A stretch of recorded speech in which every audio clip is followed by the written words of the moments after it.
Welcome to the Transparent FX Academy. I'm Nick and I'm a top author on TradingView with over 190k reputation points. If you're new to the channel, make sure to subscribe. This is the place to be for high quality, free trading education. Now, without further ado, let's jump straight onto the charts.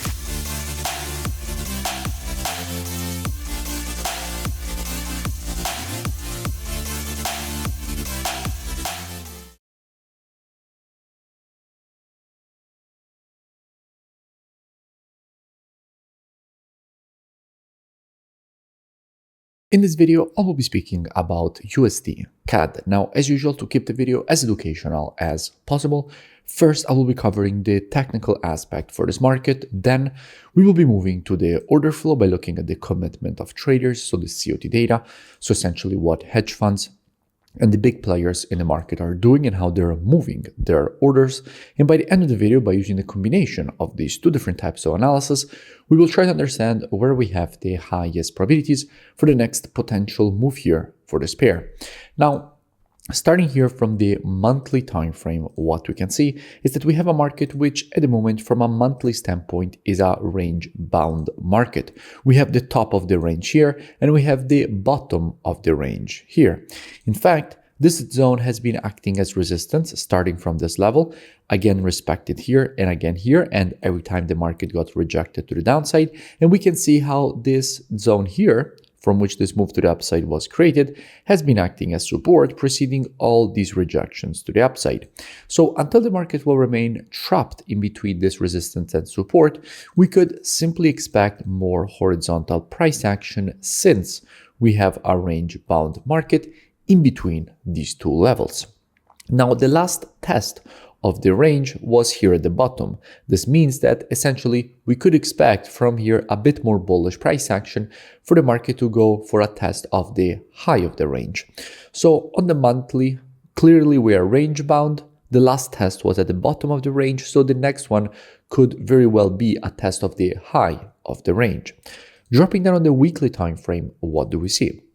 Now, from a weekly perspective, what we can notice is that we do have structure at this level. This zone was in fact acting as previous weekly support here, turn resistance here, and currently the market is still respecting it as resistance. In fact, the market also tried rejecting it to the downside, however, it failed, and at the moment is already getting rejected back up. So there is the possibility to see a potential break above this structure level. We can also notice how from a pattern standpoint here on the weekly time frame, we have a very clear impulse and correction. And in general, after an impulse, if you want to measure the correction, you have to take your Fibonacci from the high to the low of the impulse leg. And if we do that, we can see how we have the 0.618 and 0.786 Fibonacci retracements lining up exactly inside of this area, which is currently acting as resistance. Therefore, if the market is to break above this confluence of resistance area, it definitely needs a lot of institutional buying to manage to break above this confluence of resistance area. Because here we have both the horizontal structure and the Fibonacci levels all lining up in the same area of price. Dropping down on the daily time frame, what do we see? Now, from a daily perspective, the situation is quite clear. We have a market that from here first got rejected to the downside and now is getting rejected to the upside. Now, if you remember, I did speak about USDCAD when the market was around this area, and I explained all the reasons for which we could expect this move higher. And again, when the market was here, I explained all the reasons for which we could expect a rejection to the upside for the completion of this M pattern at the neckline. And by the way, I will link in description those two previous analyses so you can go and check them out for more free education. Now, before we continue with our analysis here from a technical perspective on the daily time frame, first, let's go and see what we have when it comes to the commitment of traders.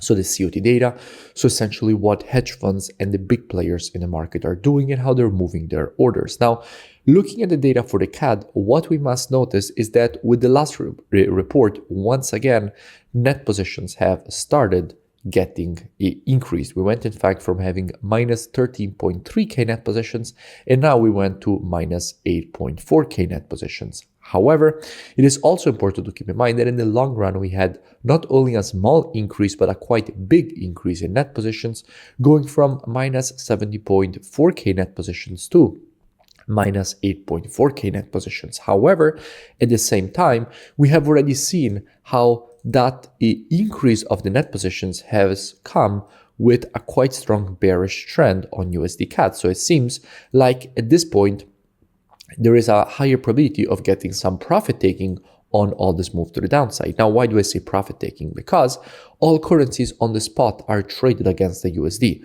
If you're looking at the data for the CAD, you're actually looking at CAD USD. So institutions increasing their net positions on CAD USD means that essentially they are shorting USD CAD.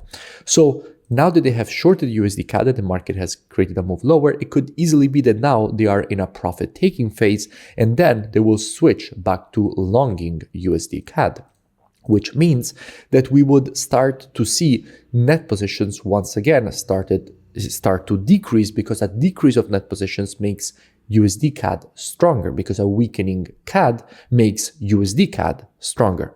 So what we can see here, if we look at the details, is that in fact, we don't see any more longs getting added on the CAD USD from an institutional perspective. We're actually seeing longs getting closed. Now keep in mind that longs on CAD USD means shorts on USD CAD.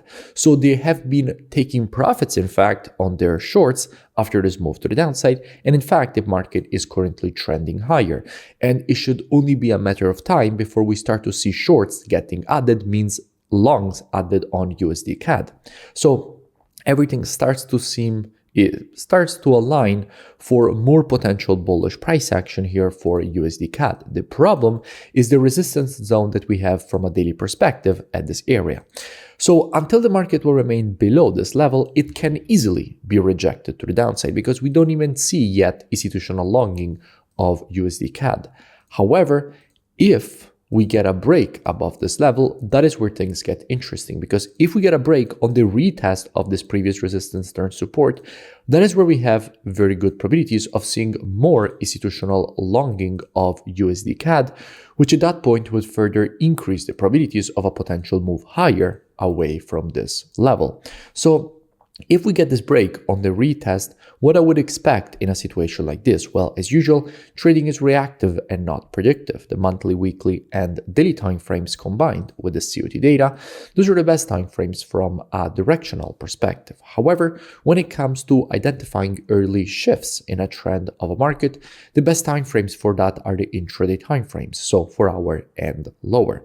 Therefore, what I would expect is that if this market would shift from an intraday bearish market to an intraday bullish market, at that point, I would expect a potential move higher for the market to complete this daily impulse correction and impulse pattern to the upside. Now, if you want to learn more, I really suggest that you go and check out the transparentfxtrading.com website, which is linked both in description and in my bio. Here, you will have the possibility to gain access to the most complete, all-inclusive mentorship program. And in this program, you have the possibility to gain access to all my trading courses, the COT data software, the trading station software with the Telegram signals integration, one-on-one private mentoring directly with me.